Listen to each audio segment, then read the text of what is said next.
Before addressing today's question and sharing that, I wanted to talk about how I generated questions for this book, Bridging Your Tribe, that these questions are taken from. I came up with, if I remember correctly, about 111, and then my co-author came up with another 17, and she wrote the introduction to the book as well, and the how to use it kind of material in the beginning. But one thing I didn't share in the book is that in coming up with these questions, I listed all the people that I could think of in terms of my present and my past, family and friends and loved ones of all types throughout the years.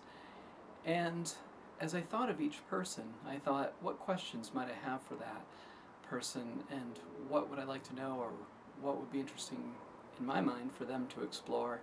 And then I compiled that all together, and I realized it was a very diverse cross-section of different kinds of questions that I think that since then I found that almost pretty much everyone that I know who has explored this book has found it useful in getting to know themselves or getting to know other people as well. But that was a technique that I used, just thinking of different people and what questions I would have for them. And the question for today, number 2, is: in what ways does your career path get in the way of your personal growth?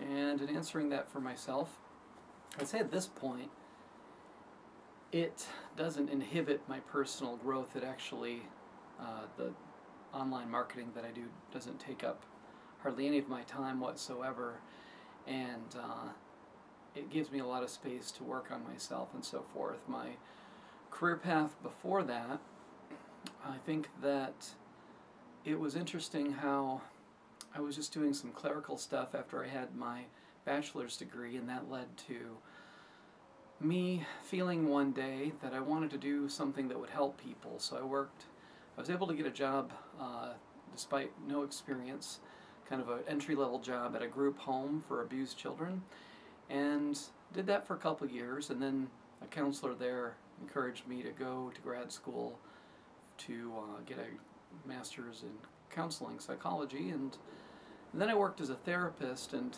I found that process of learning about counseling psychology, just learning about the whole diverse ways of looking at life, I think that really was a huge, huge impact on me in terms of my personal growth. Having I think everybody has a lot to learn from psychology, and you don't have to go to school to learn it. A lot of the videos I've done on this channel are about ideas that I've picked up along the way, and just reading different books on personality theory and counseling theory.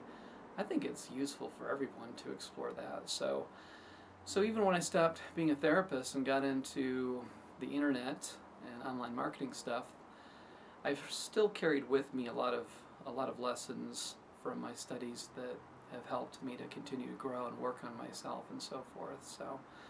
So those are some thoughts related to my career path and how it's contributed to my growth. And I'm very grateful that the way the universe presented things to me in life has led to a great deal of spaciousness. I think that sometimes having too much time on my hands is one of my greatest problems, because too much time to think. But that's where spiritual practice can come in and just get away from thinking so much and more into just being and observing and witnessing and kind of just doing moment to moment what I feel guided to do. So those are my thoughts on that, and hopefully you'll want to comment on your own experience with how your career affects your personal growth in the comments for this channel on YouTube or on the associated Facebook page. And if you're not following on Facebook, you can click the link below to there and just click like, and then you'll get updates of when there's new videos and so forth. Thanks for listening.